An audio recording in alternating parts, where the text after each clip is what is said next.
ടോമി എല്ലാം പറഞ്ഞു. ദൈവം ഒരു പാവം കഴുതയെ തിരഞ്ഞെടുത്തു.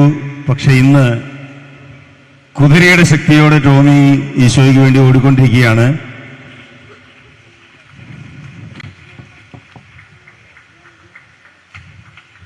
ടോമി പങ്കുവെച്ച് തന്ന ആ ഒരു ചൈതന്യം ദൈവം ഞങ്ങളിലേക്കൊക്കെ പകർത്തി തന്നു. ദൈവം കൃപയാർന്ന 500-ലധികം മക്കൾ ഇന്ന് സംരക്ഷിക്കപ്പെടുന്നു. ദിവ്യരക്ഷാലയത്തിൽ 310 പേരുണ്ട്. മദർ ആൻഡ് ചൈൽഡ് ഫൗണ്ടേഷനിൽ 184 കുഞ്ഞുങ്ങൾ, 23 അമ്മമാരുമുണ്ട്. പ്രിൻസിന് എപ്പോഴും തിരക്ക് കൂടുതലായതുകൊണ്ട് 20 പേരെ താമസിപ്പിച്ച് ഡി അഡിക്ഷൻ നടന്നിരുന്നത് ഇപ്പോൾ 35 പേർക്കുള്ള സൗകര്യം തമ്പുരാൻ ഒരുക്കി തന്നു.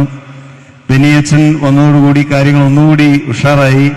ഇപ്പം 200ഓളം വീടുകൾ നമുക്ക് പാലിയേറ്റീവ് കെയർ ചെയ്യാൻ പറ്റുന്നുണ്ട്.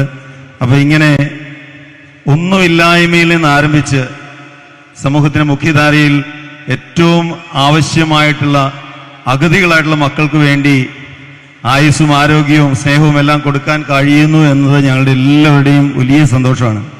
ഇപ്പൊ ടോമി പറഞ്ഞ പോലെ തന്നെ ഞങ്ങൾക്ക് വേറെ വികാരം ഒന്നുമില്ല. ഇവിടെ ഇരിക്കുന്ന എല്ലാവരോടും നന്ദി നന്ദി നന്ദി എന്ന് പറയാൻ മാത്രമേ ഉള്ളൂ. എനിക്ക് ആ ഇല്ലായ്മയുടെ ഒരു കഥ പറയുമ്പോൾ സ്നേഹത്തിന്റെ ഒരു കഥ ചാച്ചനെ ഓർത്തിൽ ഈ സങ്കടമായതുകൊണ്ട് പറയണതാണ്. ഏതാണ്ട് 2000 ആയപ്പോഴത്തേക്കും 100-150 മനോരോഗികളായി. അപ്പോൾ ഞങ്ങൾക്ക് ജനറേറ്റർ ഇല്ല. അപ്പോൾ ഇവിടുത്തെ ക്ലേശം കറണ്ട് പോയി കഴിയുമ്പോൾ മനോരോഗികളായിട്ടുള്ള മക്കളുടെ ദുഃഖവും വേദനയും. അപ്പോൾ ചാച്ചനോട് ഞാൻ പറഞ്ഞു, ചാച്ച ഒരു ജനറേറ്റർ മേടിക്കാൻ 40,000 രൂപ വേണം. അപ്പോൾ എന്നെ സെമിനറി വിട്ട് എൻ്റെ ഓർഡിനേഷൻ ആഘോഷിക്കാനായിട്ടൊരു 2.5 ലക്ഷം രൂപ കുമാരമംഗലം സർവീസ് സൊസൈറ്റി ചാച്ചൻ സൂക്ഷിച്ചു വെച്ചിട്ടുണ്ടായിരുന്നു. അപ്പോൾ ഞാൻ ചെന്ന് ജനറേറ്ററിൻ്റെ കാര്യം പറഞ്ഞപ്പോൾ എന്തായാലും വൈദികനാകാതെ തിരിച്ച് വീട്ടിൽ വന്നല്ലോ. അപ്പോൾ ഓർഡിനേഷൻ നടത്തേണ്ട ആവശ്യം ഉണ്ടായി വന്നില്ല. പക്ഷേ ചാച്ചനോട്, ചാച്ച ജനറേറ്റർ വേണം, 40,000 രൂപ വേണം, ഒരു മടിയും കൂടാതെ. അന്നിപ്പോൾ ഈ 60 സെന്റ് സ്ഥലം ചാച്ചൻ ദിവ്യരക്ഷാലയത്തിന് എഴുതി തന്നു. ഒരു മടിയും കൂടാതെ ചാച്ചൻ 40,000 രൂപ ബാങ്കിൽ നിന്ന് എടുത്ത് തന്നെ ഞങ്ങൾ ജനറേറ്റർ വാങ്ങിച്ചു. ഒരു 1.5 വർഷം കഴിഞ്ഞപ്പോൾ ആ ജനറേറ്റർ കൊണ്ട് നമ്മുടെ കാര്യം നടക്കാതെ വന്നു. അപ്പോൾ വീണ്ടും വേറൊരു ജനറേറ്റർ മേടിക്കണം. അപ്പോൾ അതിന് 72,000 രൂപയാവും. അപ്പോൾ എനിക്കറിയാം ബാങ്കിൽ പൈസയുണ്ട്.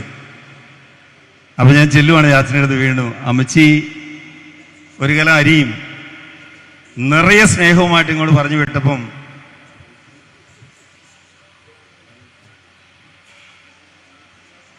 ചാച്ചൻ്റെ സ്നേഹവും ഞാൻ ഓർത്തു പോകുന്നേ ഉള്ളൂ. രണ്ടാമത് ഞാൻ ജനറേറ്ററിന് 72,000 രൂപ ചാച്ചൻ്റെ അടുത്ത് ചെന്നപ്പം ചാച്ചൻ പറഞ്ഞു, മോനെ എടാ നീ കഴിഞ്ഞ തവണ മേടിച്ചുകൊണ്ട് പോയ 40,000 രൂപ തിരിച്ചിട്ടേക്കാന്നാണല്ലോ പറഞ്ഞേ. അപ്പോൾ ഞാൻ പറഞ്ഞു, ചാച്ച ഇനിയിപ്പോൾ ഇതെല്ലാം കൂടെ കൂട്ടി വെച്ചിട്ട് വല്ല കാര്യമുണ്ട്, എന്തായാലും ഒരു 72,000 രൂപ ഉണ്ടെങ്കിൽ ഒരു പുതിയ ജനറേറ്റർ മേടിക്കാം. നീ എന്നോട് കണക്ക് പറയാറായോ? എടാ എൻ്റെ കണക്ക് ഇപ്പം ചോദിക്കട്ടാ, ഞാൻ ഇപ്പം അങ്ങോട്ട് വെച്ചു കൊടുക്കാം. എന്തായാലും അത് 72,000 രൂപ എടുത്തു തന്നു. രണ്ടാമത് ജനറേറ്റർ മേടിച്ചു. അപ്പോൾ അങ്ങനെ എന്താ പറയുക, ഇപ്പോൾ ഇവിടെ ഇരുന്ന് ഓരോരുത്തരെ കുറിച്ചും പറഞ്ഞത് ഞാൻ ചാച്ചനയുടെ ഒന്ന് സ്മരിച്ചു. 25 വർഷം മുമ്പ്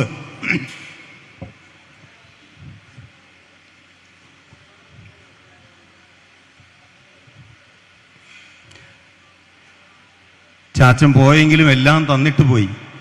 ആ ഒരു സ്നേഹം പങ്കുവെച്ചുകൊണ്ട് ഞാൻ ഉപസംഹരിക്കുകയാണ്. കാരണം എന്താണെന്ന് വെച്ചപ്പോൾ നമ്മുടെ ജേക്കബ്സിൽ പണ്ടപ്പള്ളിയിൽ നമ്മുടെ കുഞ്ഞുങ്ങളുടെ ഒരു പ്രോഗ്രാം ഉണ്ട്, 6 മണിക്ക് ഒരു ഓർക്കസ്ട്രയാണ്. അപ്പോൾ ഞാൻ ഇനി ഇവിടെയുള്ള 2-3 പേരെയും കൂടെ അവിടെ ചെന്നെങ്കിലേ അത് തുടങ്ങാൻ പറ്റുള്ളൂ. അതുകൊണ്ട് ഒരിക്കൽ കൂടി ഇവിടെ ഇരിക്കുന്ന എല്ലാവർക്കും ഹൃദയത്തിൻ്റെ ഭാഷയിൽ നന്ദി നന്ദി നന്ദി മാത്രം. ഈശോയ്ക്ക് നന്ദി, പരിശുദ്ധ അമ്മയ്ക്ക് നന്ദി, ഈ കാലം എത്രയും ഞങ്ങളോട് ചേർന്നത് എല്ലാവർക്കും നന്ദി. ദൈവം നമ്മളെല്ലാവരെയും അനുഗ്രഹിക്കട്ടെ.